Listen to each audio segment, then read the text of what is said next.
అంటే రియల్గా ఈరోజు పేపర్ చూసిన తర్వాత నేను షాక్ అయ్యానండి. అంటే ఎలిగేషన్స్ ఇలాంటి రావటం అనేది వస్తూ ఉంటాయి. అవన్నీ ప్రూవ్ అయిన తర్వాత కానీ కరెక్ట్గా ఏది రైటు ఏది రాంగ్ అనేది తెలియదు. అంటే బేసిక్గా నేను ఒక రాంగ్ పర్సన్తో ఫోన్లో కూడా మాట్లాడి ఉండొచ్చు, లేకపోతే చేసి ఉండొచ్చు. అలాగని పోలీసులు కూడా వచ్చి అంత క్షుణ్ణంగా పరిశీలించకుండా వాళ్ళకి నోటీసులు ఇష్యూ చేసి ఉంటారనే దాన్ని అనుకోవటానికి లేదు. ఏది ఏమైనా మా సినిమా ఇండస్ట్రీ నుంచి మాత్రం దాంట్లో ఇన్వాల్వ్ అయి ఉంటే మాత్రం బాధాకరమైన విషయం.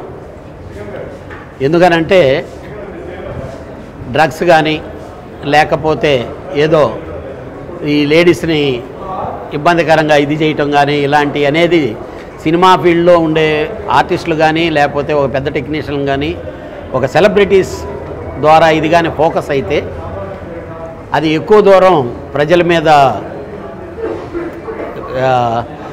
ఇన్ఫ్లుయెన్స్ అయ్యేటటువంటి సిచ్యువేషన్ ఉంది. కాబట్టి డెఫినెట్గా ఈ వారం రోజుల్లో ఏమిటి సమస్య అనేది తెలుసుద్ది. రీసెంట్గానే ఒక ప్రెస్ మీట్ పెట్టి మా వాళ్ళు కానీ ప్రొడ్యూసర్ కౌన్సిల్ నుంచి నిర్మాతలు ప్రెస్ మీట్ పెట్టి దీన్ని లీడ్ చేద్దామని చెప్పి ట్రై చేసాం.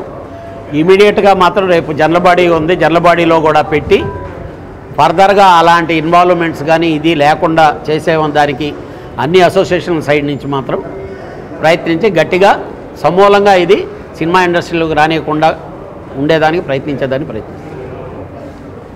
Please subscribe. Please do subscribe.